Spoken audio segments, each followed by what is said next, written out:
Enter. Zoom meeting. Alt. You are muted. Press Alt plus 8. Alt. View button. Okay, 1 All second. participants left. 173-177-19. Florida Outreach Center for the Blind. Left parent host. Me right parent. Computer audio unmuted. Perfect. All new collapsed. All right. Participant panel now closed. I'm gonna go ahead and do that. All right. So we are officially going to go ahead and get started. So I want to welcome everybody to our monthly workshop held and brought to you by the Florida Outreach Center for the Blind. My name is Jason Goldfield. I am the assistive technology instructor at the Florida Outreach Center and your Zoom host for today. I would like to go ahead and just, I've already reminded everybody of the house rules. Everybody is currently muted. We ask you to please stay muted during our presentation until our guest speaker has time for questions and answers, and that will be done during the presentation.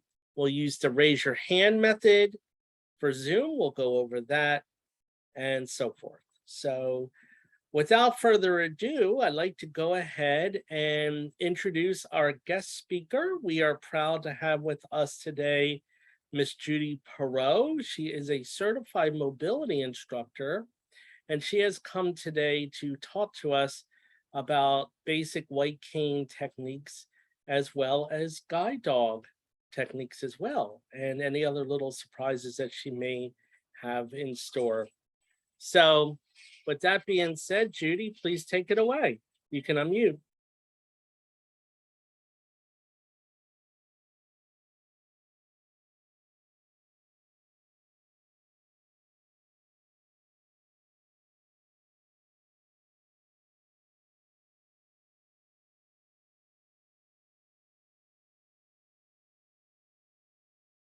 All the audio now unmuted. Judy, you can unmute.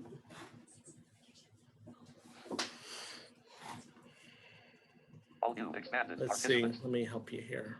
Florida Outreach Center 19171715. Shelley Queen, Paul Lewis, Judy Hamilton. Ask to unmute but enter. There we go. Okay. All new collapsed. Judy, are you there? Participant 156.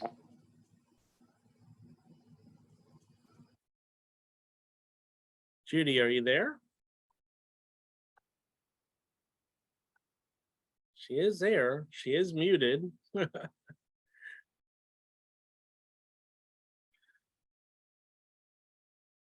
Hang on, guys. Okay, can you hear me now? There you go. There you go. All right. Wonderful. Okay, wonderful. I apologize. I'm not used to doing this on my phone. So. Oh, that's okay. Well, take it away. Technology, Jason, what can I tell you?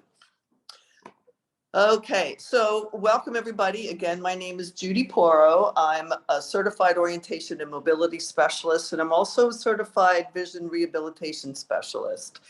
Today, I'm going to talk to you about fall prevention. I'm going to talk to you about preventing eye injuries. I'm going to talk to you about different kinds of canes. I'm going to talk to you about different kinds of tips and the kind of things that they might be used for. And Jason wants some information on guide dogs too, apparently. So we can talk about that too.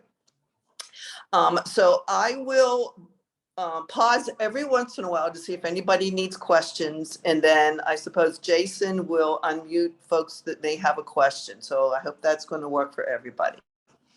So the first thing that I'd like to talk about, actually, I have a few questions for you. Let's see how much you all know. Okay, we're going to talk about fall prevention. So there's only 4 questions, so think about it. I'm going to give you a little bit of time to think, and then I'm going to tell you what the true answer is. And most of these questions, I think you'll get most of the answers, but let's go ahead anyway. First question.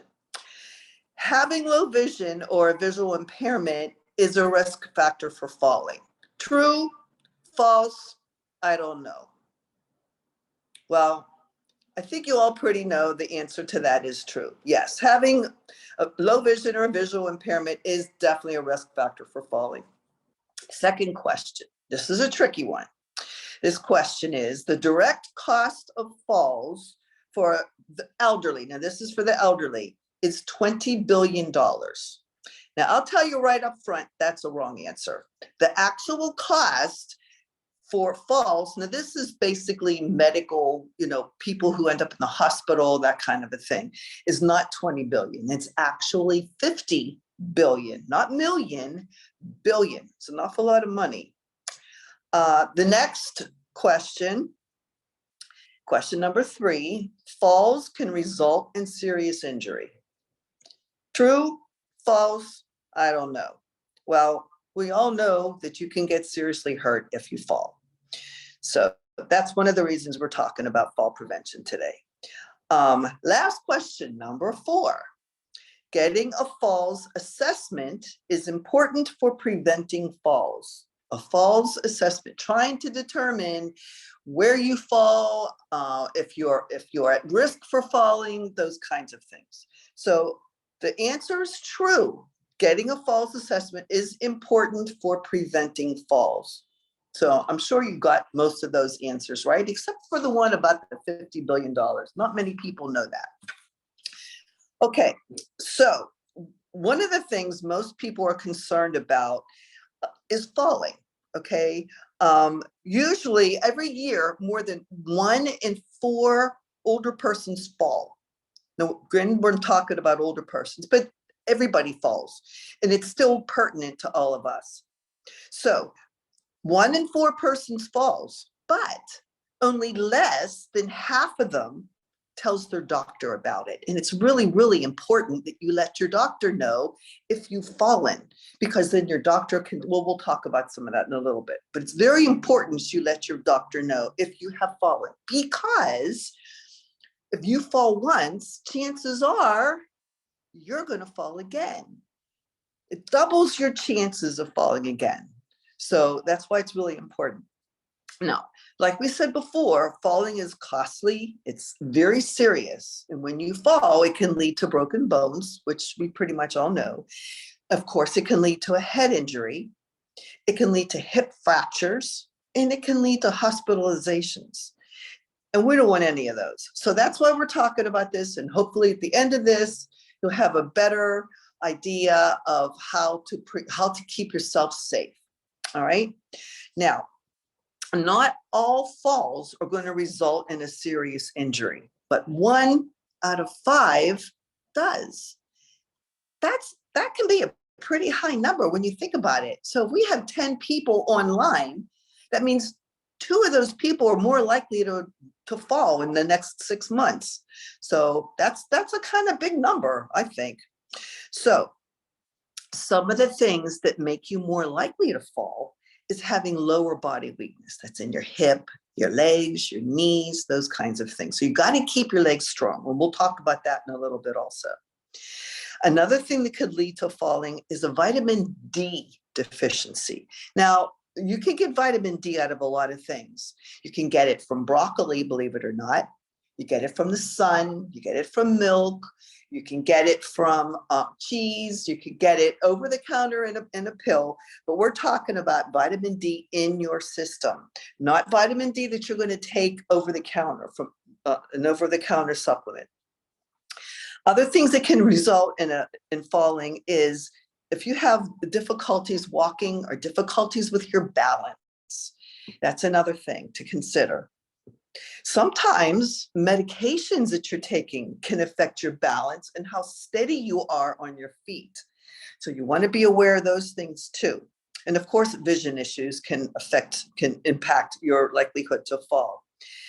Another thing to think about is if you have foot pain, or if your shoes don't fit you right. If they're too small, they're going to hurt and you're not going to want to walk. And if they're too big, you can step out of your shoes and then you can trip over something. You could trip over your own shoes.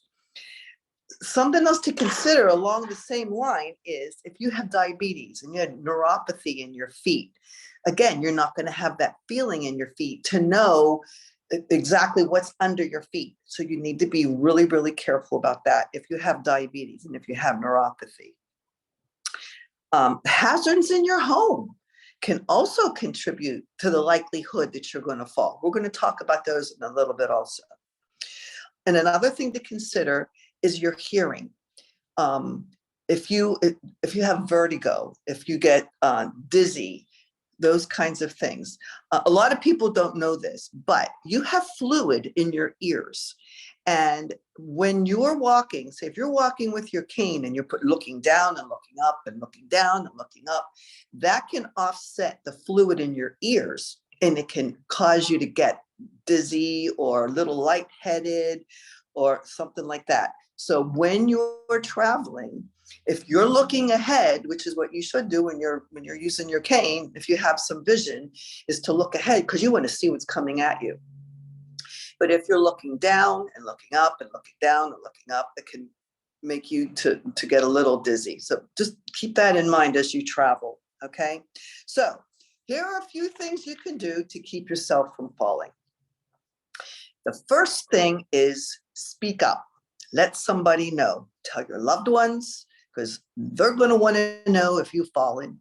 Talk to your doctor, your healthcare provider about your concerns regarding falling, because your doctor, maybe he can help you out with maybe medications or whatever. But these folks need to know if you have fallen so we can prevent you from falling again. But tell them right away. Don't wait. Let them know right away.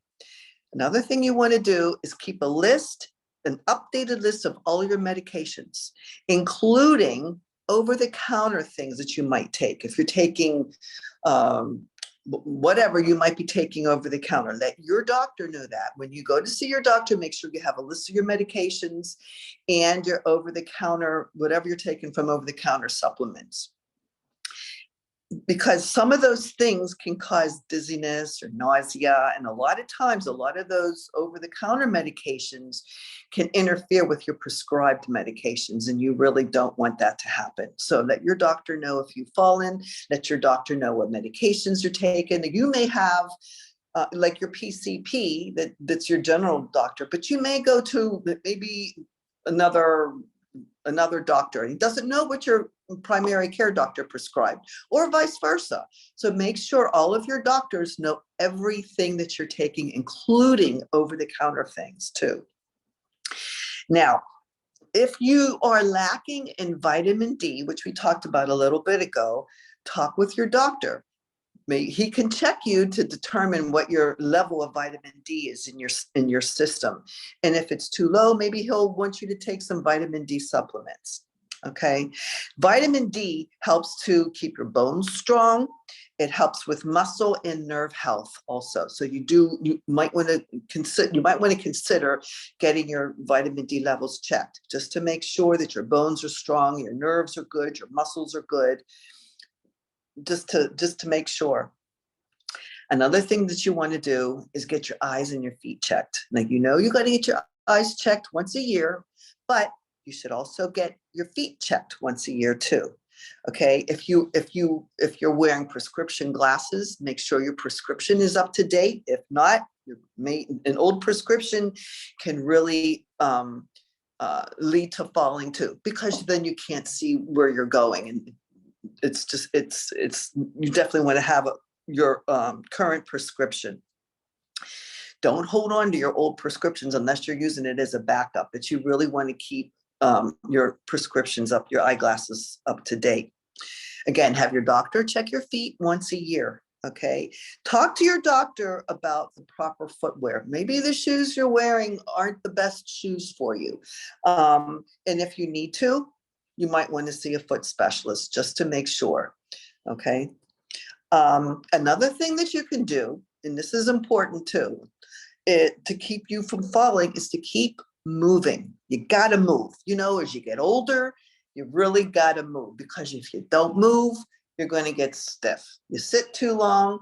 You know what it's like when you try to get back up out of the seat and it's like, oh, I'm stiff. So it's really important to keep moving. What that's going to do, it's going to help your balance.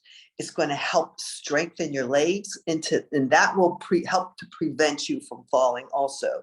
Now, for those of us who are over 55, Hopefully you've heard of Silver Sneakers. I think you can get that from your insurance company or Social Security, and it's free to seniors. And I think it lets you into most gyms free of charge. But Silver Sneakers is one thing to consider. Another thing that you can do, you can look on television or on the computer and find some exercises. Now, there are exercises online for senior citizens that you can sit down in a chair and still do upper body exercises. You can sit in a chair and do leg exercises. You should be able to find those somewhere online.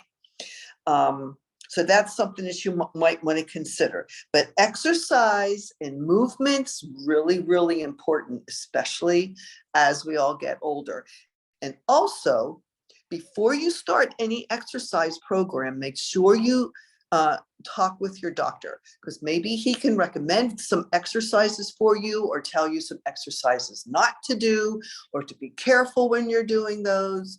And also, if you are doing exercises, let your family know, because they're going to want to know what you're doing. They want to know that you're getting stronger, that you're more capable of moving around, that you're less likely to fall if you're building up your body strength, your muscle strength, your bone health, your nerve health, your muscle health, all of that.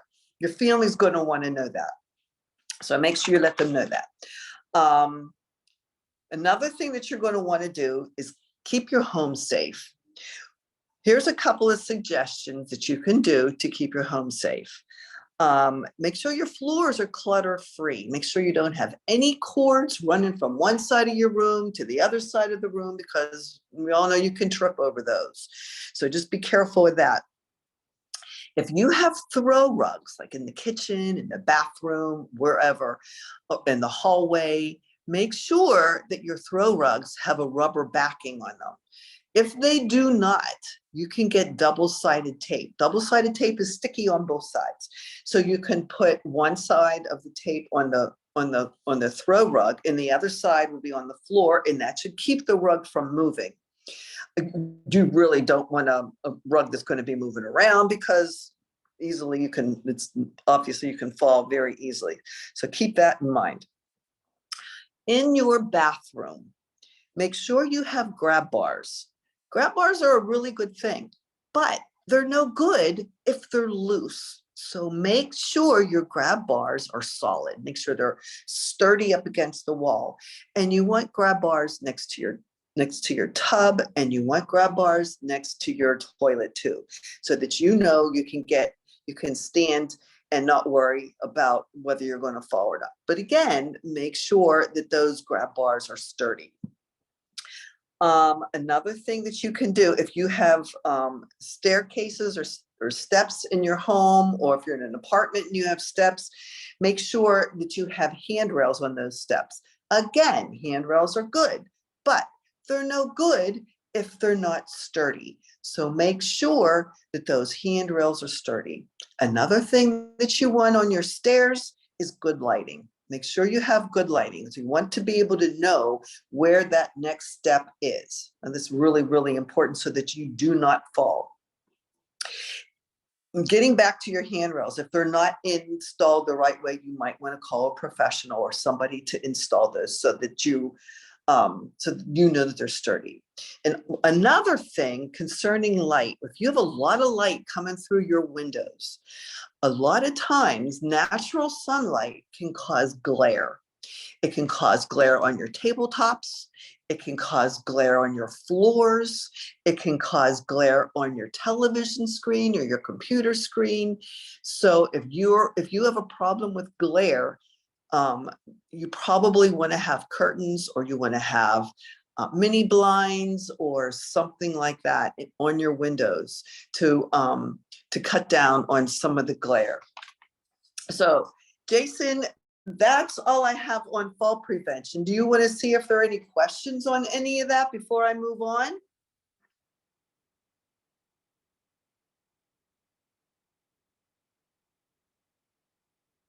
Olga, audio now unmuted. Hello. Yes. Oh, hello, Judy. It's Ann. It's Ann from Lake Worth. Okay. Hi, Ann. You have a question? Yeah, I got one question for you. Well, actually, it's really not a question. It's more like a compliment that I think the best way to prevent any kind of like falls is to learn, if you do fall, to learn how to fall the right way. Because Good. in martial arts, they teach you how to fall the right, a certain way so you don't get hurt. Like, so you don't fall on your face or something. Good point. Yeah. Very good point, Ann. Yeah. I know those methods, I but took it for 6 years, and I really missed doing it because I actually got a green belt, and I only quit because I moved down here and I could not find anybody to teach me to continue my training. I did it for 6 years, and I went for it was like a special group for the blind. It was called Third Eye Insight. And matter of fact, the man that taught it, my sensei, he was also blind. He has some vision. He has RP, but he's been teaching it since 2010, and I started in 2011, and I continued it until I moved down here in 2016, and I actually got up to a green belt.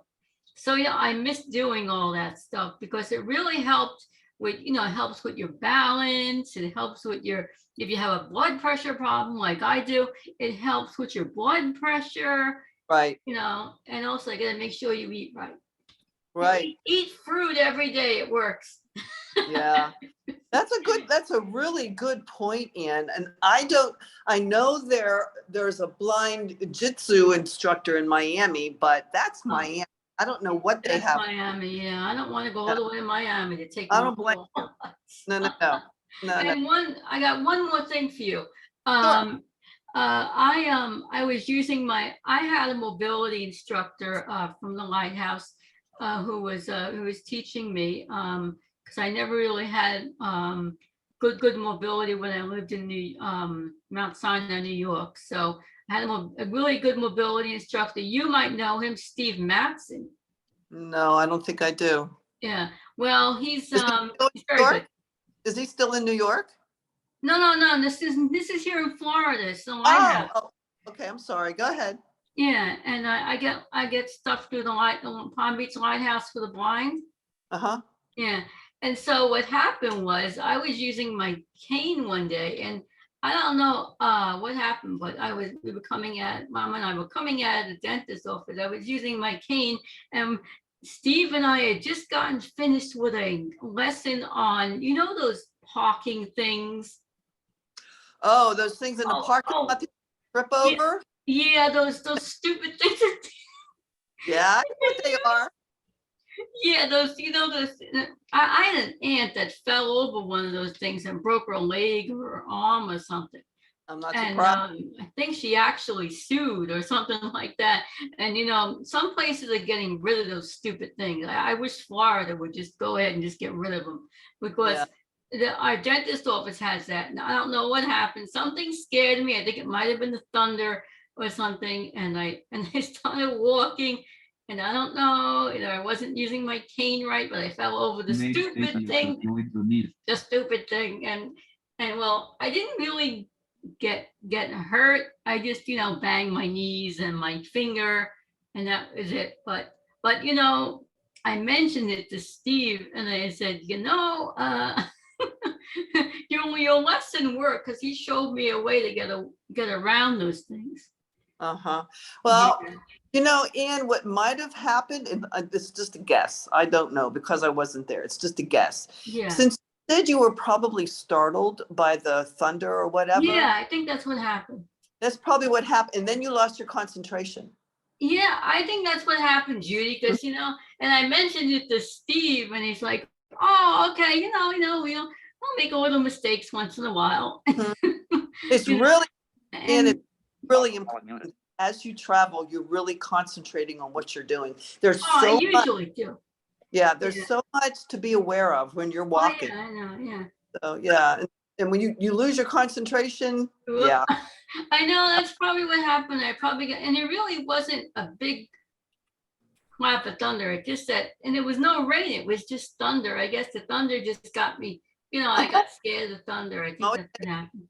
Yep, that's all it takes sometimes. Yep. And I'm normally, because I don't really walk now, doing because of the pandemic, mobility, people haven't really been doing much mobility, Right. so it's what happened.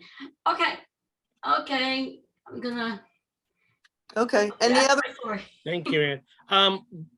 When we're taking questions, instead of everybody just jumping in, I'd like to kind of go over just the rules for Zoom as far as Okay. raising hands, so we don't have everybody speaking at once. So if I can go over those really quick with everybody, I'd appreciate it. Thank you very much. So there's several different methods depending on how you're accessing Zoom today. If you're on a computer, and you would do Alt A. You would do Alt A. Sorry about that. I was getting distracted in my other ear. Alt A. If you're on an iPad or an iPhone, it's down on the bottom. I'm sorry, to raise your hand. Let me start that over again. To raise your hand, it's Alt Y to raise your hand. When you're called, then you'll do Alt A. I knew I was missing a step here. If you're on an iPhone or an iPad, it's on the bottom right under the More menu. You would go under that, and there's a raise your hand, wait to be called. And then on the main screen, there's an unmute microphone button that you would double tap on there for our voiceover or our talkback folks using Android. If you're on a telephone, it is *9 to raise your hand. And then when you're called, *6 will unmute. So that's *9 for the telephone users and *6. And then if you're on a Mac computer, I believe the command is Command Y for raise your hand and Command A for unmute when you're called. So with that being said, do we have any raised hands at this time? All new expanded. 19414. Florida outreach set. Judith Poro. Computer audio unmuted. Video on. I'm trying to find the raised hand. That's okay. This is Jody. I just had a quick question. Who is the blind sensei that you mentioned in Miami Beach that does the jiu-jitsu? Do you remember the name? It's Video on. no, off the top of my head, what is his name? His first name is Carlos. 194. Okay. Just, the only reason I mentioned is my uncle passed away, but he was a Hansa and down in Miami Beach, and he was a black belt in jiu-jitsu. He passed away in 2012, but he was well known. He had no sight at all. Oh, okay. Yeah, this gentleman From I knew that. RP as well. So it's interesting. Yeah, interesting. Wow. Yeah. I don't know of anybody up here that does it though. Yeah, I'm in Gainesville. It'd be nice if it's someone in Gainesville. Oh, wow. Yeah. was available. Audio unmuted. Market. Thank Yeah. you. Pass. You're welcome. Thank you, Jody. Do we have any more raised hands at this time? Okay, I guess. No, we don't. No, we don't at this time. Okay, so go ahead and continue, Judy. All right. So the next thing I want to talk about is preventing eye injuries. Okay. Every year, about 2.5 million people are affected by eye injuries. Okay. And basic things in your home can cause serious eye injuries. Sports injuries can affect your eyes, those kinds of things. So here's a few things that you can do. First of all, make sure your furniture and your lighting fixtures don't have sharp edges. You want to round those edges or put something on the edges, especially on your furniture. A lot of coffee tables. I know my sister has a glass coffee table and she's got pretty sharp edges on her tables. So that's something you want to keep in mind. Another thing, like I said before, lights and handrails on your stairs, okay, for safety.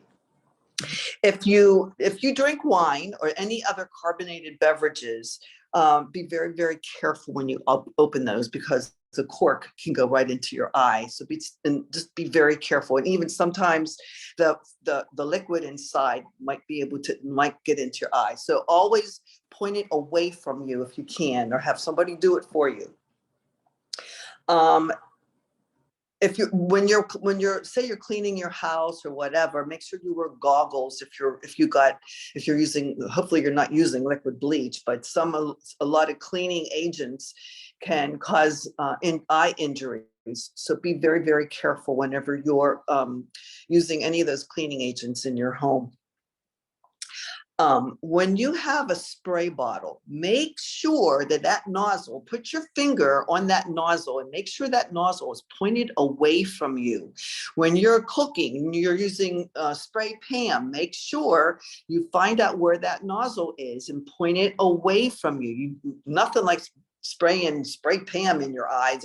That's just not a good thing. So double check that with any kind of spray bottle, whether it's aerosol or a pump or hairspray or whatever. Just always make that sure that nozzle is pointed away from you. When you are cleaning the house and or whatever, you're wiping off the table and you've got maybe a Clorox wipe or something like that, always make sure you wash your hands after you're using any kind of household chemicals, soap and water. Wash your hands so that you don't have any residue on your hands. Nothing like having residue on your hands and you reach up and you touch your eye. Oh, my eye's itchy. And that's just make sure you wash your hands. That's super, super important. And basically, I think that's pretty much all I have about that. Here's a few more things. See your doctor if you have redness in your eyes. No, once in a while, your eyes are going to get red. I don't mean, just once in a while, but if you have serious redness in your eyes and it lasts for a while, you want to talk to your doctor.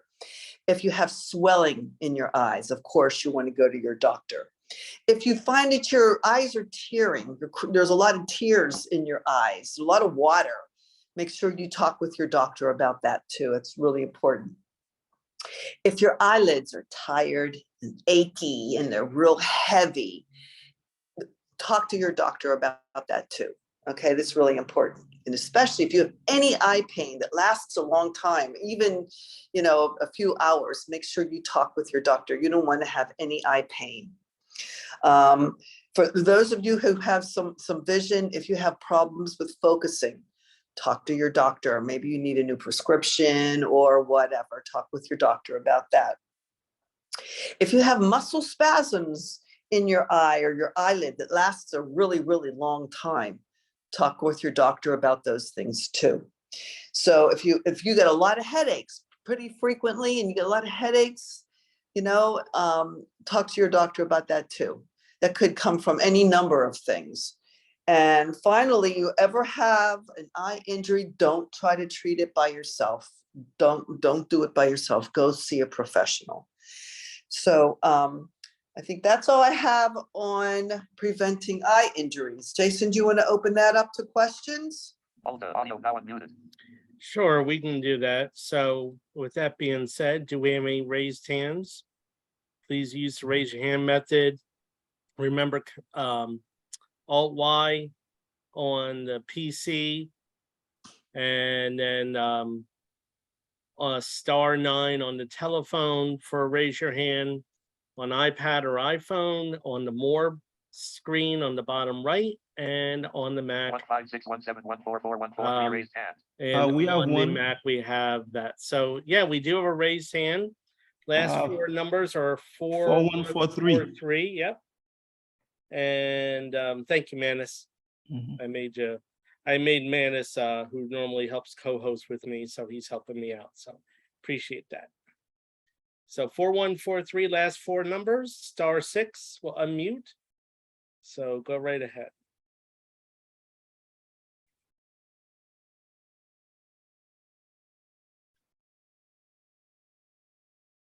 All new expanded. Participants left pair. All new collapsed. Participants. Let's see.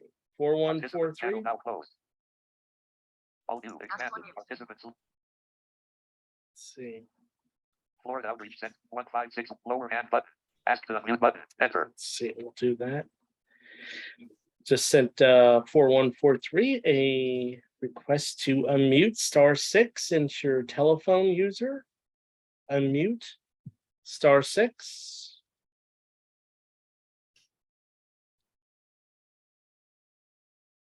Hmm. That is Okay. Carolyn, I know that. Mute button. Hey, There you- Jason, Oh, Yeah. there she is. There you are. I did it. Hey, all right. Okay, Listen, all right. 15617. I wanted to tell Judy I did both of those things she mentioned. I had a wall hanging last summer and I for something and fell right into the corner of the wall hanging and had a Ooh. terrible time with my eye and Ooh. everything. And then this summer I had a eye infection that it just it started out like normal and I always treat it and it goes away, but this time it didn't, and it just kept going, and I ended up in the hospital. So don't take a chance with any eye infections or injuries. Just like she said, I can tell you from experience with both of them. I'm sorry that happened to you, Carolyn. Oh, that's, wow. Now unmuted. Feeling better though, right? All new expanded. Oh, Now I'm home and I'm WhatsApp feeling and more better. computer off. One Judith Toro. Main spacing. You know, you can't Word outreach take center for the lines. Left parent post. Me right for parent. Computer audio unmuted. when they come up. You really need to take care of them right away. Participant. You'll Participant. end up with some serious problems like I did. I waited too long. Yeah. And don't forget, when you're using household chemicals, always wash your hands afterwards. Really, really, really important. Sometimes we forget to do that. We get distracted. We go, oh, I guess you use a Clorox wipe for the table and you get distracted, the phone rings and you still have Clorox on your fingers. So you really, really want to make sure that you wash your hands afterwards. So, any other questions? All right, yeah, Manis, do we have any more raised hands? No, not at this time. Not at this time. All right. So Okay. Judy, take it away. Okay. The next thing I was going to go over is I was going to go over different types of canes. So I actually brought some with me today. The first one I want to talk about is the support cane. Now there's a difference between your support cane and a long white cane. The support cane, which you probably all know, is one that you're going to use if you have problems walking or you have bad balance, or if you had a knee replacement or a hip replacement, you had an accident or whatever. That support cane is going to help you with your balance. Now, that's not to say that you can't use a support cane and a long white cane at the same time, because I have a client that's learning to use both of them at the same time. Now, so we talked about the support cane, and there's different kinds of support canes. The one I brought with me has the same colors as the long white cane. So it's white. The shaft of the cane is white, although the bottom section is red, like the long white cane. And it also has a rubber tip at the bottom so that it doesn't slide, so you have a better grip with it, so that you won't lose your balance and your cane won't slide out from underneath of you. The next one that I brought with me is a standard long white cane. It's the one that I use because I had to learn how to use a cane before I could teach it. I'm not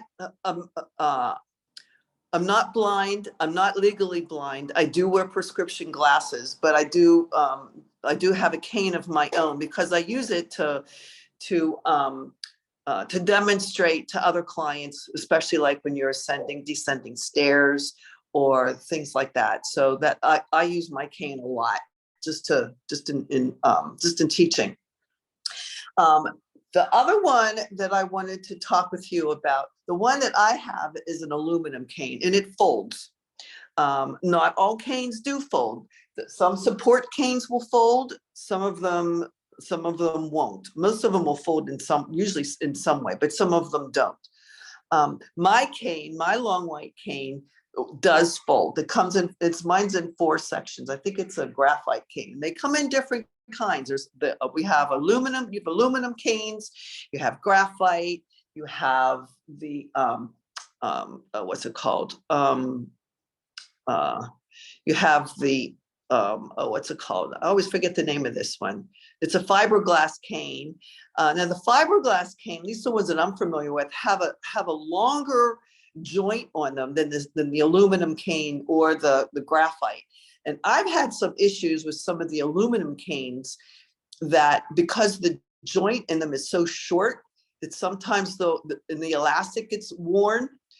Sometimes they'll come apart at the joint, which is really dangerous. So in situations like that, I'll recommend a fiberglass cane because it has a longer joint. It's harder to fold, but it's safer.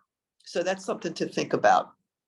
And then there's the Revolution cane, which is just a thinner cane. It also folds. It's just a lighter material, and it has a different type of a grip. It's a nice grip.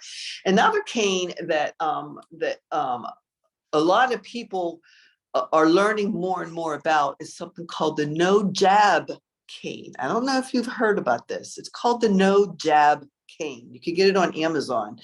It's not cheap. Okay, it's about $70, $75. And it's called a no jab cane because, you know, sometimes when you're walking down the sidewalk and your sidewalk has a crack in it, or there's a tree root that sticks up and your cane jabs you in the stomach, that's not fun. So with the no jab cane, the top section, that top, the grip on it has like a spring inside of it. So when the tip hits something, the grip goes it goes in about 5 inches. So you have 5 inches you can play with, which is interesting. So more and more of my clients are interested in that. But like I said, it's not cheap. You can get it on Amazon. It used to only come in 3 sizes, but now it comes in more sizes if you're interested in something like that. It's just something to think about. The other cane that I brought with me is what we call an ID cane. And the ID cane is similar to the long white cane. It folds, but it's a lot thinner. It's very, very thin. It's not as sturdy as the long white cane, the aluminum or the graphite or whatever. It's not as sturdy as that. And that one is usually used by people that don't use the standard long white cane. Maybe they use it just for street crossings, or maybe they use it when they're going grocery shopping, or they're in a large crowd of people so that people recognize them as a person with a visual impairment. And then hopefully people will, you know, steer clear of you. Sometimes they do, sometimes they don't.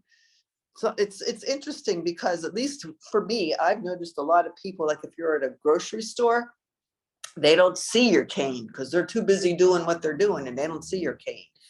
So, but that's one of the purposes of like the ID cane. So if you don't really need a standard cane, but you do want people to know you have a visual impairment, especially when you're in a large crowded area, you're going to use the ID cane.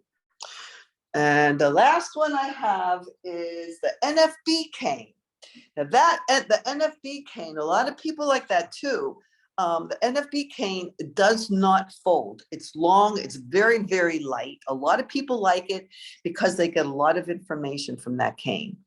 They do offer, I believe you can get it from NFB. I'm not sure if it's from there or not, but they have a telescoping cane. I don't know if you're familiar with that, but the telescoping cane is like a telescope. So the tip is a lot smaller than each of the other sections. So the smaller, the bottom section slides inside the next section, which slides inside the next section, which slides inside the next section. And all you have is like the grip is as long as your cane is going to be. And it's really convenient.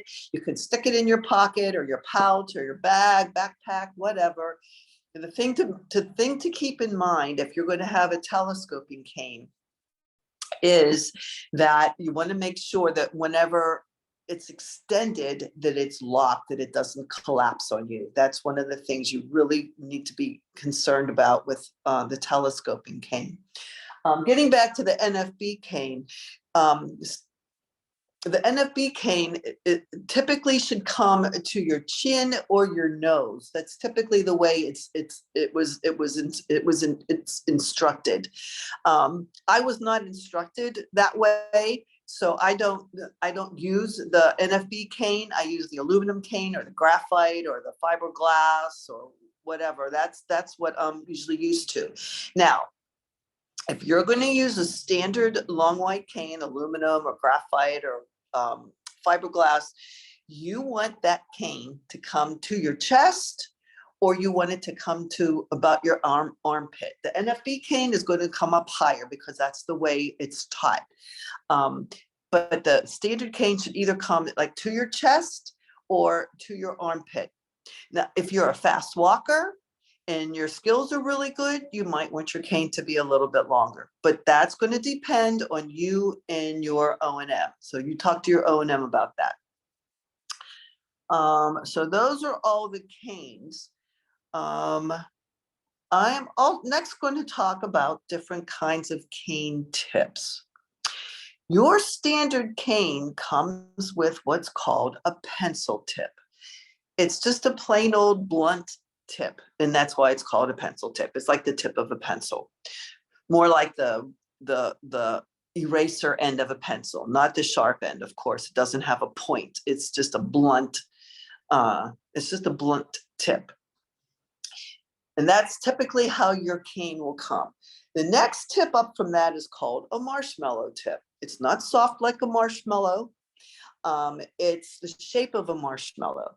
Now, the difference, one of the advantages of the marshmallow tip is, as opposed to the pencil tip, when you're walking down the sidewalk, a lot of times that pencil tip is going to get stuck in the cracks.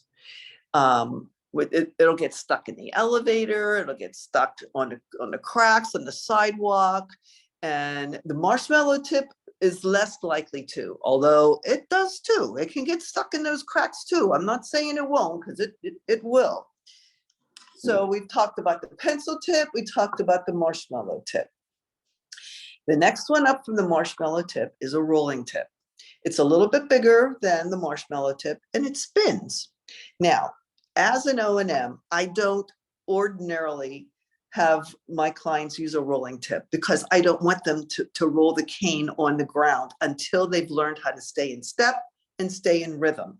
So I will usually give my clients a marshmallow tip. And I tell them, you can always change your tip. That's not a problem. But I don't want them rolling their tip using constant contact on the ground or the floor or whatever until they learn how to stay in step and stay in rhythm. So I really stay on them about that. Another kind of tip is called a ceramic tip. It's rounded on the bottom, it's white, and it's hard. It's ceramic. You can hear a little bit, and then it has a little rubber thing around the tip also. A lot of people like this because they seem to get a lot of information from this tip. So it's a little bit more expensive than the marshmallow tip because it is ceramic. But a lot of people like this because they like the information, like I said, that it gets. Another kind of tip, and this is usually the one that comes with the NFB cane, is what they call a metal tip. A lot of people like that because, again, with the metal tip, you get a lot of information from that too. It's lightweight. The ceramic tip is also very lightweight. As you go from the pencil tip to the marshmallow to the rolling tip, they get a little bit heavier. So whenever you're using a 2-point touch, you can tell the difference in the weight in your cane by what kind of a tip you have sometimes. Again, the ceramic tip is not very heavy. The metal tip is not very heavy.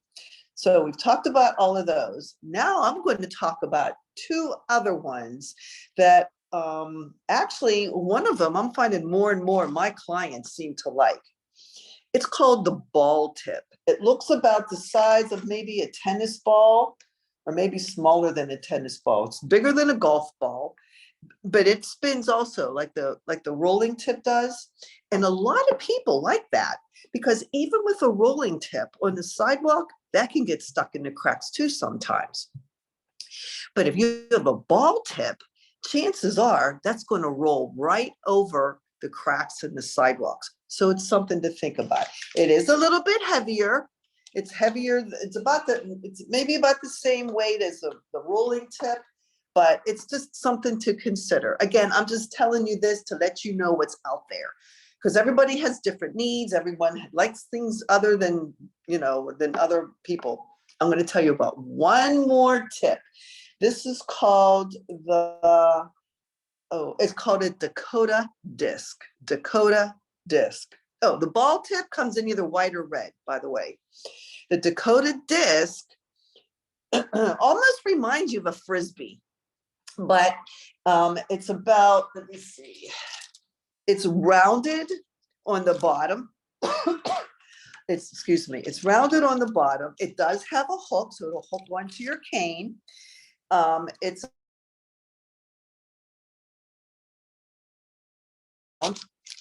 and what this is good for is if you like to walk in the grass, you have a backyard, you want to go walk in the grass, and the ground is really uneven. So, or even on sand, the Dakota disc might be good for a situation like that. If you're going to go to the beach, you might want to change your tip, put the Dakota disc on there.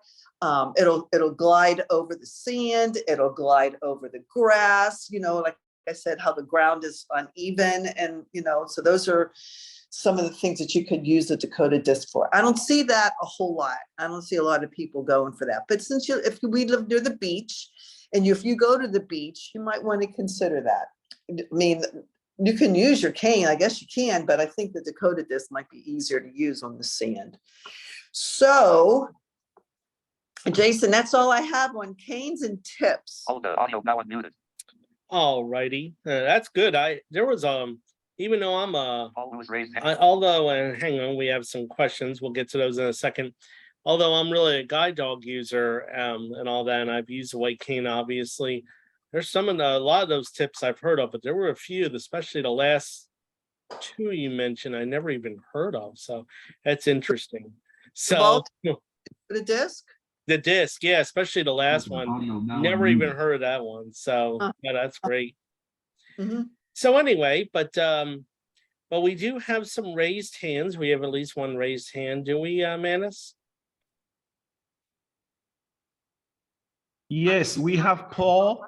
All right, Paul, go right ahead. You can unmute. Thanks, Jason. You're welcome.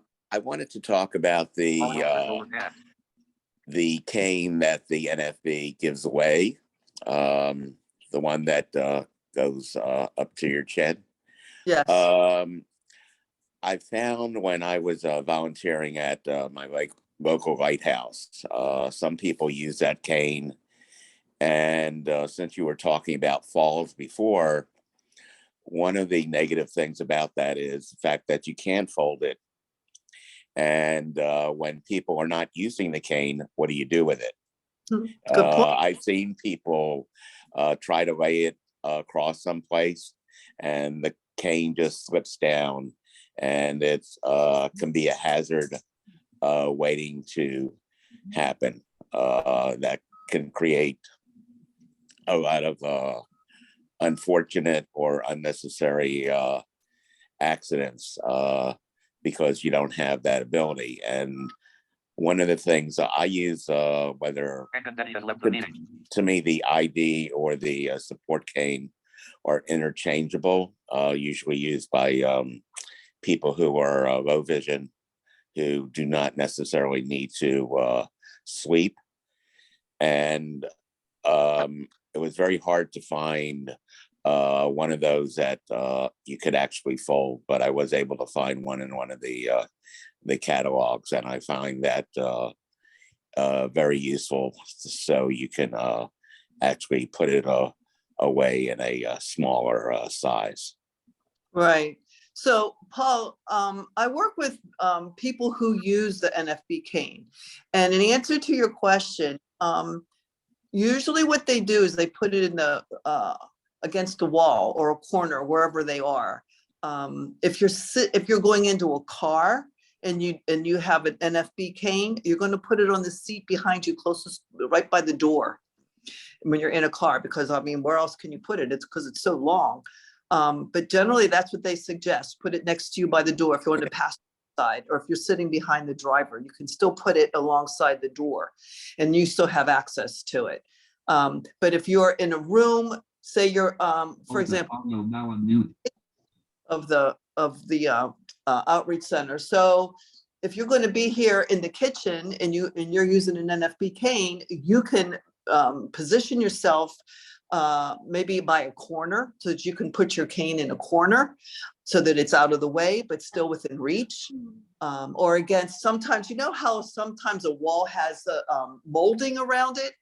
You can put it up against the molding on like by a doorway or something like that. And then it's still out of the way, but it's still within reach. Does that sound like something that might work for you or someone, Paul? Well, I don't use the cane. I've just seen where people have just leaned it against a chair or something that it just dangles out into places where people could trip. I mean, for what you suggested, I do the same thing with my canes that don't fold. I find a corner that I can put it in, and it depends on, you know, people with low vision, it depends on how much usable sight that they may have, that it may be easier for them to find their cane as opposed to a large majority of the people who may be using the sweeping cane. If they forget where they put it, then it may take a little bit more effort for them to find it. I mean, I don't argue with anything that you have said. My point is that there's a reason why the canes are foldable, and however high you want that cane to go up on your body, you can still make the cane foldable and still let it spread out and go up at whatever height that you want it to be. Right. For your body. But I agree with you. I mean, I have seen people put their cane alongside them on the chair on the floor, and you're right, it's a tripping hazard. So you're exactly right. So that's why I would suggest, like, position yourself somewhere where you could put your cane so it's still within reach, but away. So no, good point. Good point. Thanks. I'm gonna make Thank one. you, Paul. Do we have any more raised hands Yes. at this time? Vanis? Yes, hello. Who's this? It's Ann again. Okay, well, and if you could raise your hand and so we know Let who me wants to see if I speak in the can get- future. That's okay. Go right ahead. Menu, select audio escape 1. Get in there. Start video button closed. More Go ahead, Ann. participants button. Okay, I just want to make a comment for Judy. I went to a NFB training center in 1997, in 1998. I went to the Louisiana Center, and the whole thing, that's really how I really learned good cane travel, because they teach you that they give you the long straight canes. And the only thing that really annoyed me about that was that if you're going into a restaurant, where you're gonna put, you have to lean the cane up next to the chair. And the only thing is, I think a lot of these training centers, you know why they do that? Because they want people that are newly blinded, they want to make sure they know the skills to get along in life, when they totally lose their vision. That's why, because they don't want you using a folding cane, because the folding cane you're going to put away and then you're not going to use it. That's why they have you use the straight canes. I can understand that, but the point is. So Ann, you Yes. point. I trained with an NOMC. NOMC is National O&M Specialist. It's not they're not a comms. I'm a comms. I'm a certified O&M specialist. NOMC is NFB. So that's different schools. But one of the reasons that they use the long non-folding cane is because it's so light and they get so much information from it. That's why they like it. They don't like the canes that fold because they don't feel like they get much information from them. Yeah, well, I use a telescoping cane. I like the NFB telescoping canes Mhm. because they're light. In fact, Right. now I have a very light one. I had to get a new one because mine broke. Eventually, they just wear out, they get Right. funny. And then, and also, what I like about them is they fold. You can put them in your bag, and you can put them in your. Now I noticed the ones they use at the lighthouse over here. Well, my former mobility instructor gave me a cane that was heavier. It was Mhm. had the elastic band, and then it was like heavier. He said, "You're probably not gonna like this one because it's a little heavy." So I Right. tried it out, and they said, "No, I Yeah. don't think it's good." And I'm short, so I use a 55-inch NFB cane, which goes Okay. from your nose to your toes. Right, right. Well, Yeah. yeah, because if you're used to the NFB cane, you're not going to want a regular standard cane. You're not going to want it because you like the lightweight cane. You're used to it. Oh, You don't. yeah. It works. Right, Yeah. It works. right. Yeah. Sure, that makes sense. Mhm. One thing I want to say about canes, and I did not say this, and I should have said this, is that when you're seated at a table, either to your kitchen table, you're coming here to the center, and you're at a table with a bunch of people, don't put your cane on the table. Keep your cane on the floor because that tip is all over the ground. Yeah. You don't know what that tip has touched, and you don't want that on the table. So please, please, please, when you're at a table, fold your cane, put it under your chair, or put it in your bag, or put it on your chair behind you, or something, but don't put your cane on the table. Sorry, I just had to say that. That's a good point. Thank you, Ann. Okay, Manis, do we have any more raised hands at this time? I don't have anybody else. No, Oh, no I- hand. Okay. No. Well, go ahead and continue, Judy. So Jason, you wanted me to talk about guide dogs? Yeah, if you have any just general information that you could throw in. Okay, so if you're interested in a guide dog, there's a lot of things that you need to consider. First and foremost, you have to be like super good with your cane. Super good. I have clients that think that they're really good with the cane. You have to be able to cross the street independently. You have to be able to walk at least a mile. You also, there's a lot of things that the guide dog schools are looking at. And Jason, you'll step in if there's something that I forget, okay?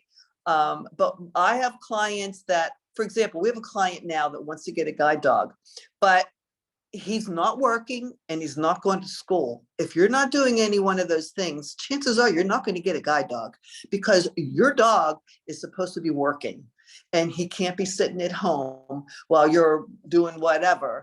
Your dog has to be out working.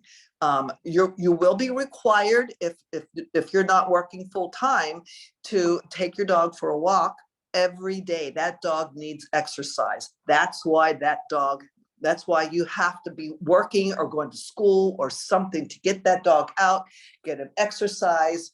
He's been trained to work. They love work. The guide dogs love working. I don't know about yours, Jason, but guide dogs love to work. You also, like I said, you have to have a route that you're going to travel because when those people come to evaluate you, now your O&M is going to fill out an evaluation form for you because your O&M knows your skills. And if your O&M is going to recommend you for a guide dog, you're going to have to come up with a route that you go on a regular basis. They want to know if there's stop signs, if there's traffic lights, if you cross streets. They want to know the route that you go. They want to know if you have pets at home because they want to make sure that your pets are going to be friendly with a new dog coming into the household. You have to be able to take care of your dog. It's not cheap taking care of a dog. Some schools will give you, something to help you with veterinary bills, things like that.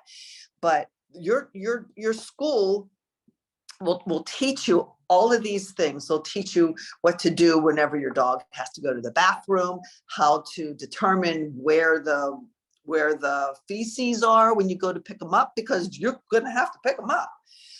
You're going to have to learn how to bathe your dog. You're going to have to feed him, and you're going to have to be careful that that dog doesn't eat too much, because I've had some clients, their dogs got pretty hefty and they had to put those dogs on a diet. I don't know about yours, Jason, but you got to put those dogs on a diet. They have to be healthy. You do have to take them to the vet. They will give you, usually they give you like a little pouch or something that you can keep, rewards and little snacky things in them, because whenever you're walking with your dog, especially if you're teaching him a new route, you want to reinforce that route and stops along the way. For example, say for instance, you're taking your dog and you want to go to the dry cleaners. And so when you find the door to the dry cleaners, you want your dog to remember it. So there's different methods that you can use with your dog to teach him that this is a stop that you want him to go to. You'll either give him a snack, or you do a click, or you give him good dog, whatever that you're going to do to let the dog know, that this is someplace that he needs to remember. Also with crossing streets, I had a client. Where was he from? He was from New York, and he said that in New York, I call these things bump dots, truncated domes, the little, bumpy pads that you find at the corners sometimes, because you don't have them all the time. Anyway, he said they didn't have them in New York, and that kind of surprised me, because I've seen them a lot in Miami, but I don't know if you have a lot of them up here or not. Let's see, what else can I tell you about guide dogs? Your dog, because they like to work, you're going to keep them on the what's it called? On the not the leash. What's it called, Jason? The harness. The harness. Yeah. Thank you. Yes. And also, do you have public transportation up here? Oh, yeah.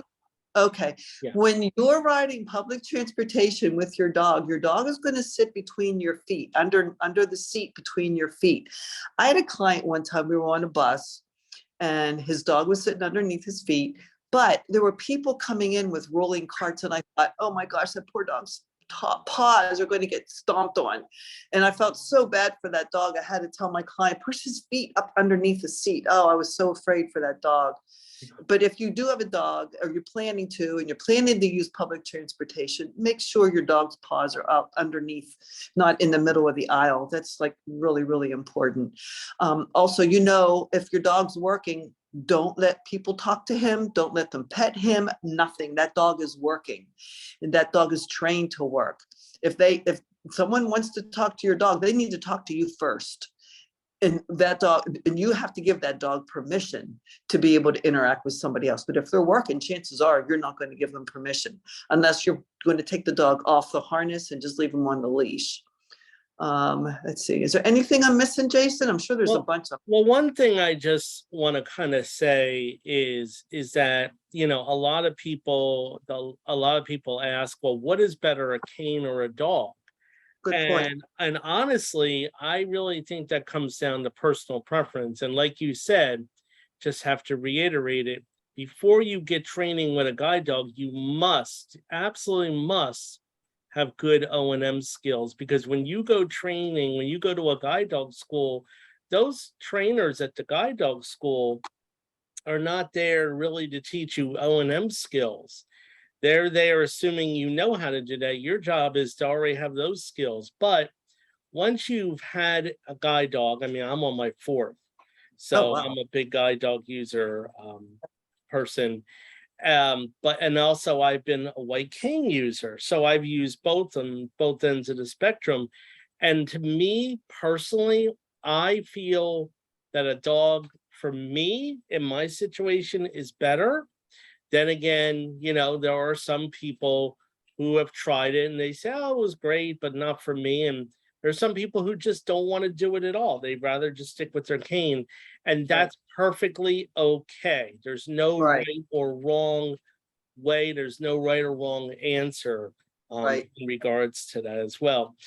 One thing I would love for you to see if you can talk about, and I don't mean to put you on the spot, is for those who use white canes, when you're traveling, keeping yourself safe while you're out there walking down the street and all. Like encountering like low hanging like branches or bushes or something that may be an obstacle. Could you talk about that for a minute? What I usually suggest to clients is if they're going to be traveling somewhere, they should be familiar with the route that they're traveling, to know, to be able to anticipate. Because here in Florida, you have all these palm trees that hang over the sidewalk, but you should know your route well enough to be able to anticipate when that tree is coming up, when that bush is going to be there. That's what I regularly tell my clients. They should know their route to be able to anticipate that. Now, if it's a brand new, if you've never walked that route before, you're going to have to learn that route, whether you're going to take someone with you. Hopefully you're going to take someone with you as you travel that route so that you can learn it. But I would suggest that you preview it. And especially intersections, if you're going to cross it, if you're going to cross a particular intersection, I suggest that you stand at that intersection and analyze it immensely, that you figure out the traffic patterns, figure out where your turning lanes are, figure out where your parallel is, the names of the streets. Is there a traffic light there? Is it a stop sign? Is it a T intersection? Is it a four-way? Which streets are one way? Which streets are two ways? Where can you cross? Because if you're at certain intersections, you can't cross certain streets, and you need to be aware of that. So if you're going to do something like that, I suggest you take somebody with you that has some vision, if you can, to let you know where you can cross, or else you'll just have to solicit assistance. That's what I would suggest. Now, getting back to traveling on the sidewalk, hopefully you can. A lot of people can't walk straight. So it's really difficult. I'm not gonna assume that everybody can walk straight, because not everybody can. It's very difficult. But if you're walking down the sidewalk, and I don't know how wide your sidewalks are here, but I would suggest that every third or fifth time when you sweep your cane, that you locate that curb, not to trail the curb, not to shoreline the curb, but to know where it is, to know your orientation. How far am I from the curb? Am I too close? Am I too far? You want to, so that you can walk down the middle of the sidewalk, but you still want to know where that curb is so you don't step off of it.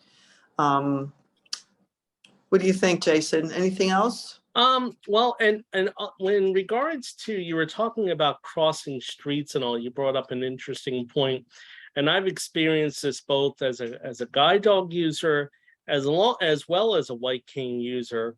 There's two different types of crossings that I find of interest, one more so than the other, and I might use the wrong term on one of them, so feel free to correct me. The one is they call it a T-bone intersection, where the cars turn on an angle and you have to cross on an angle and then position yourself to cross the main street. And you mean a T intersection? Not a T intersection. I think they called it a T-bone, where there's like a little crossing and then you're on this little tiny island and then you cross the main street. And maybe I'm using. Oh, are you talking about like a divided highway that has an island or a median? No. Kind of like if I'm walking down the street and there's one that used to be near where I used to live, where the cars can turn in this little special lane. Oh, I see what you're saying. Roundabout? No, not a roundabout. That's the next one. But I know what. Okay. Yeah, So maybe I'm using the wrong name for that one. There's a turn lane, but in between the turn lane and the straight lane, there's like a little island. Yeah, that's it. That's what You're talking about. Yeah. Those are tough. Yeah. Wow, that's a good question, Jason. Those are really tough. I'd have to see the intersection. Sometimes you're better off to find another intersection to cross. Yeah. Those are because you got those people turning right and they're not stopping for you. They're going to keep on going. Is that what you're talking about? Right, exactly. Because they don't have to technically Right. stop at a light, right? And then Right. how about roundabouts? How do you Roundabout, handle that? you have a lot of roundabouts in Palm Beach County. I've seen a whole bunch of them. Some of the roundabouts that I've seen, you're gonna go to one of those. You're not gonna cross at the roundabout. You're gonna cross at the intersecting street outside of the roundabout. Does that make sense? So you have the roundabout, and then you have like it's like a 4-lane. So you have parallel traffic and perpendicular traffic.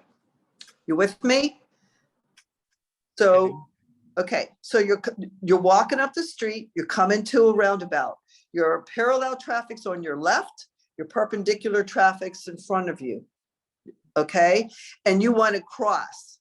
You want to cross your perpendicular traffic.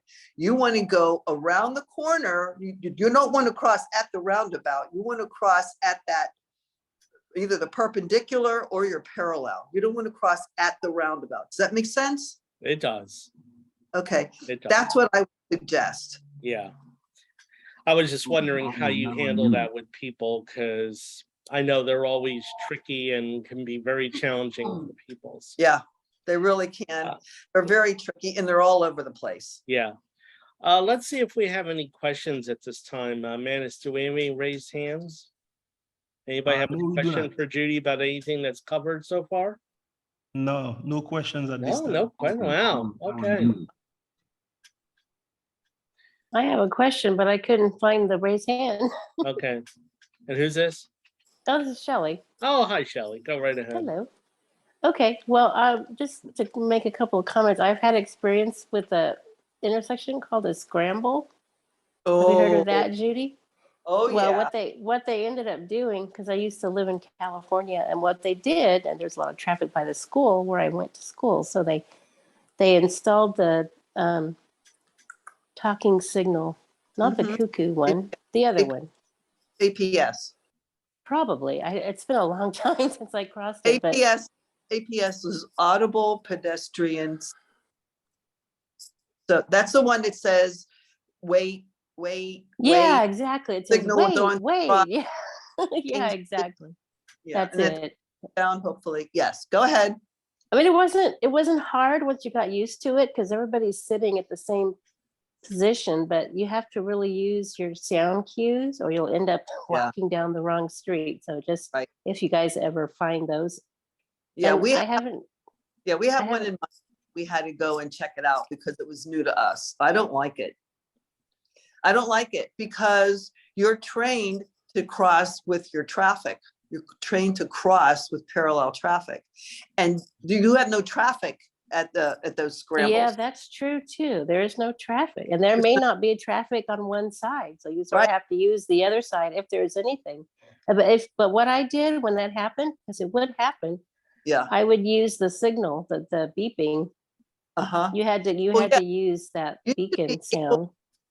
If you know it's a scramble, you can listen to the other people around you to know, I guess, Which you way can- they're crossing. Yeah, Yeah. you can.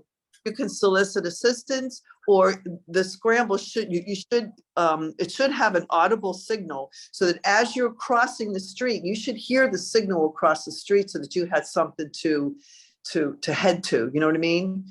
To Yeah, direct that's your. what I did. That's what I did. Because Right. I've never found it anywhere else. Oh, Now I live in a small town, so there's not even a stoplight here. oh, But I don't- I've crossed like 4-lane things, and I know all those things you're talking about. Well, the one but- in my, you can cross diagonally too. Yes, you can cross any way you want because they're all Yep. sitting at the same time, and you're like, where? You got to really figure out where those sound cues are. So just Right. be aware of that. You know. Right. Traffic, all the traffic is stopped and then everybody crosses at one time. I don't like those. Leaving menus, meeting tools. Okay. That was my main thing. Thanks, Jason. Oh, thank you, Shelley. All right. Manis, any other raised hands? No, sir. No, sir. Okay. All right, Judy, do you have anything else? Anne was unmuted. I don't know if she had a question or And not. did you have a question or a comment? Oh, okay, I guess not. Okay. All right. Judy, do you have anything else you'd like to cover? Oh, she's unmuted. Get in there. Hello, am I muted or unmuted? You're You're- unmuted. Oh, okay. I just want to make one comment here about the street crossings, transportation, in general, pedestrian awareness. There was a whole thing about it. Somebody posted something on there about how many pedestrians are getting killed here in Florida because of these idiots that, they go right across and Judy might know about this because you get these people that, like will go right across all the lanes. Oh, you mean jaywalkers? Oh, no, the people in the cars. Oh, It happens a lot here. what do you And mean? it's What do you mean they go across the lane? well, like my mom is driving and she said, I'm in the car with her and she'll say, this idiot just went right across the lane to the other. Oh, yeah, And these people, Yeah. they don't stop because No.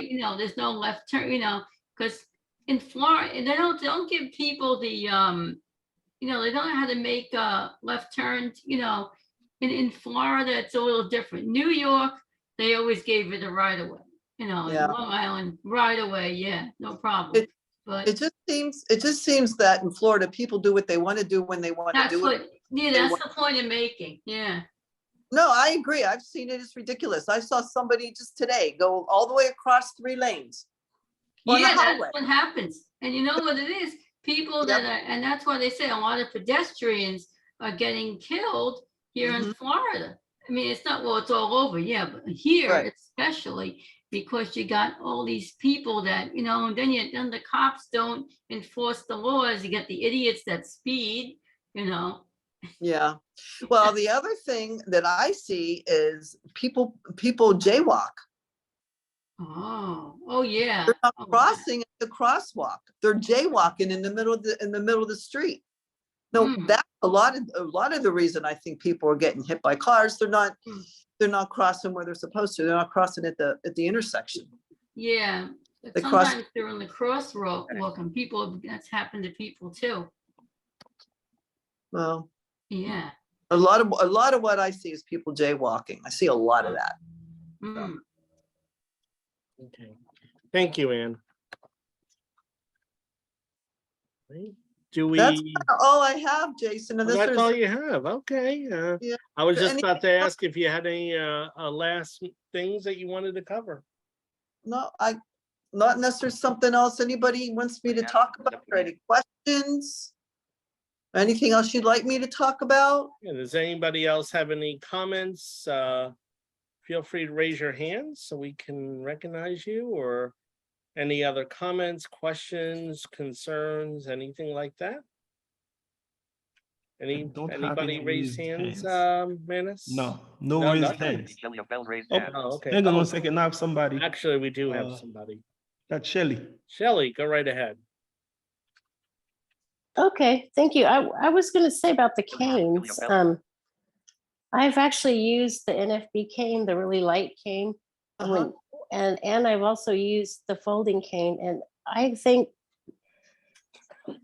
that they're both good for all different reasons. It's something to just have in your arsenal. And I really appreciate the fact that you talked about the tips, because I've been blind a long time and I've seen most of those, but I never really knew what they did. I mean, I kind of like the pencil one because but I like the idea of that new jab cane. Yeah, I'll have to go try that out. Yeah, it's really cool. And the thing about the no jab cane, the grip is leather. It's a real soft leather. Feels really good in your hand. And like I said, the grip kind of goes in, and the second section goes inside the grip about 5 inches. It's not cheap. I'll tell you right now, it is not cheap. But it's just Well, something those graphite canes aren't cheap either. Right. You're right. They're not cheap, and neither is a fiberglass. They're not cheap either. And the Revolution cane is not cheap either. But then again, you need to think about this too. You get what you pay for. The aluminum canes, I mean, they're good. Most of my clients get an aluminum cane to start off.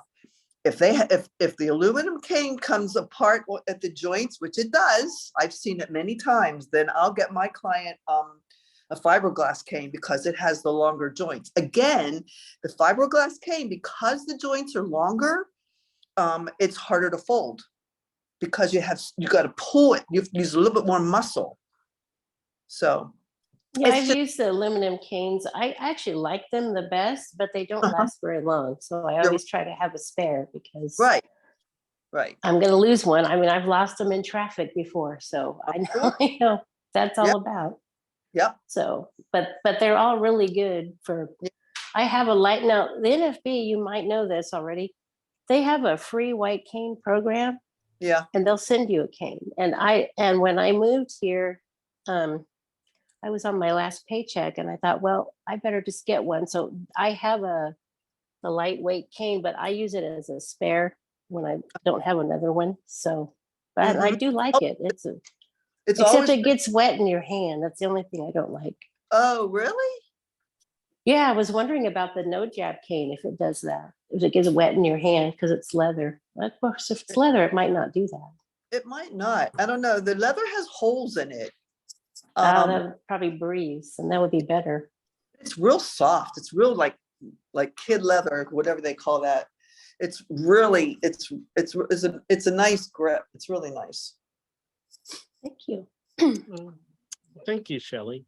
Mhm. I had a question for you. When you're working with, and if you already answered this, don't mind me, but when you work with someone who is brand new to using a cane and has never used one, never really had experience, which one do you prefer to work with them with or try them out with? I Do you start have a with preference?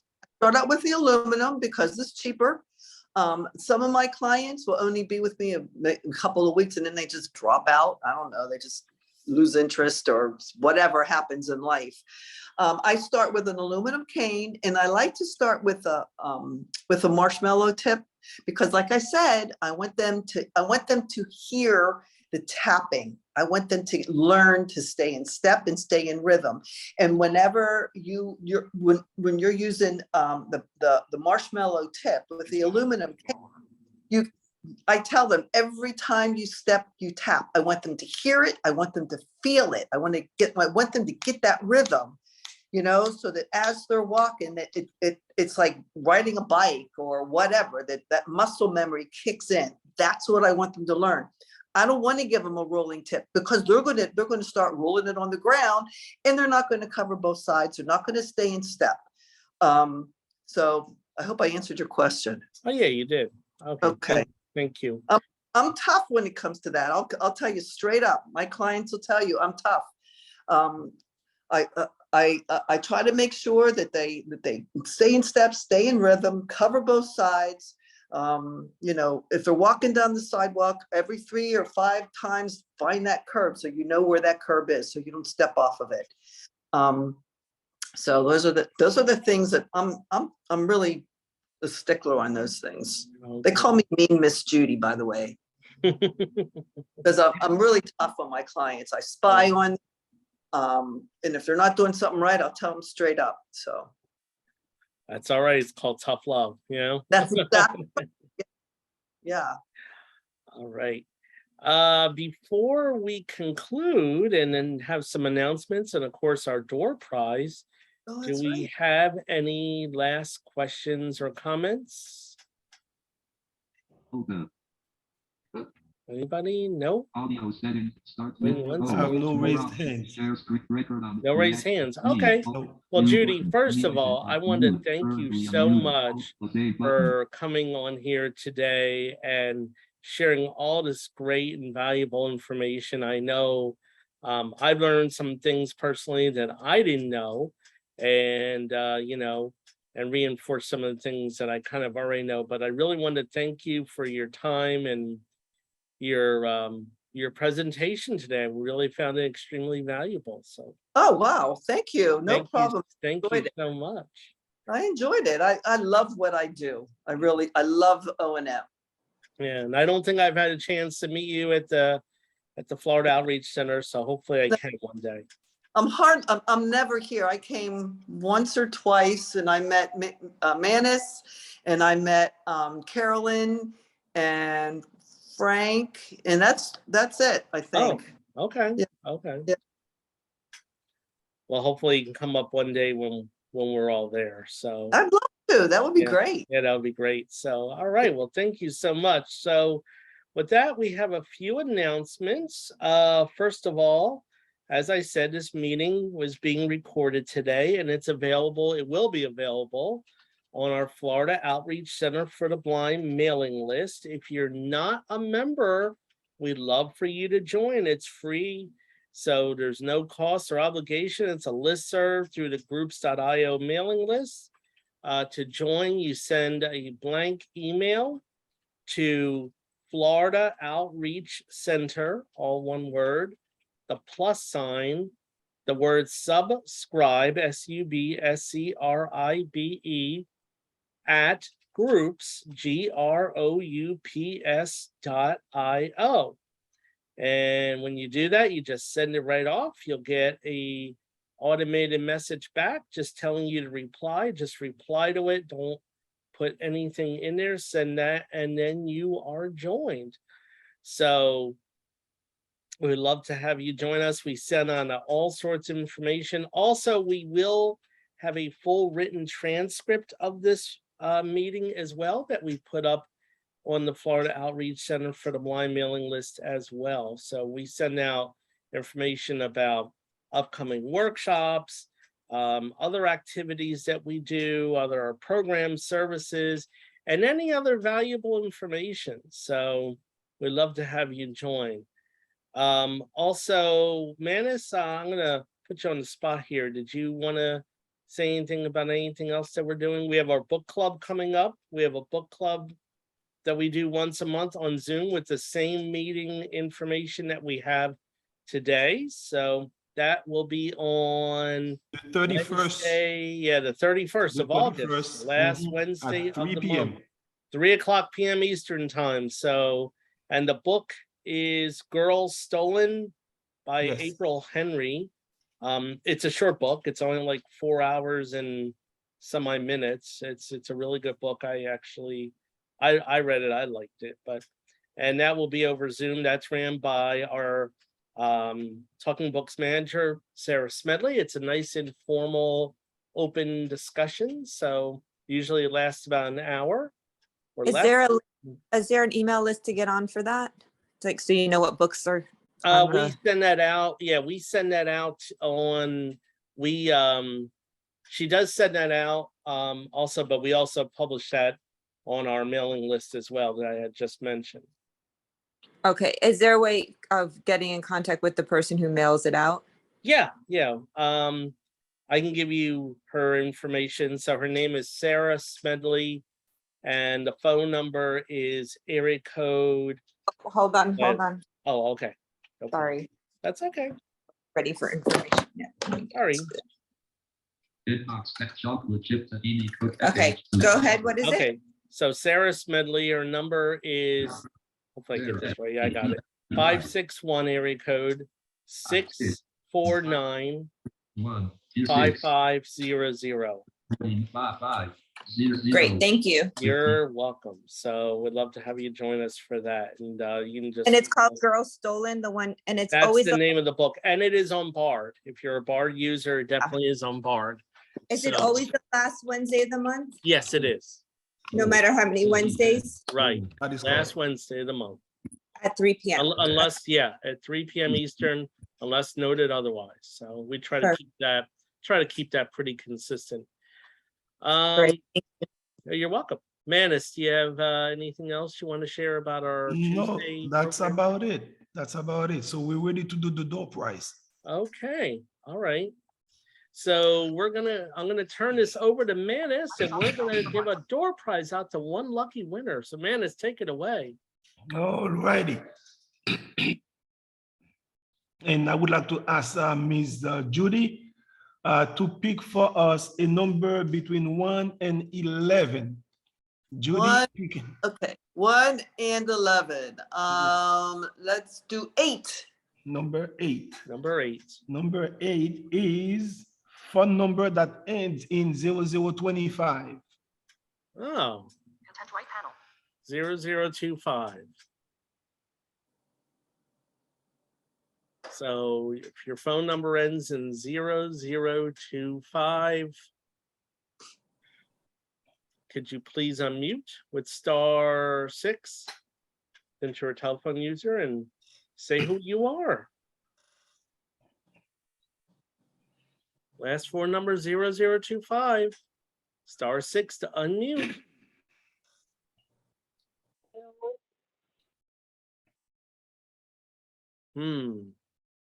Nobody? Yep, I saw them. They were there. They're there. Okay. If your phone number ends in 0025, last 4 numbers, please do *6 to unmute yourself so we know who you are. Okay, we may have to pick another one. Uh-oh. Okay. Okay, Miss Judy, you may have to pick another one between 1 and 11. Okay. How about, let's go with, let's try 2. Number 2 would be Betty Baker. Betty Baker. All right, could you unmute? Let's see if she's around. Is she? Yep, she's around. I Okay. see her. Betty, if you could unmute. I unmuted. There you go. All right. Congratulations. Yeah, congratulations. You're our lucky winner today. Thank you.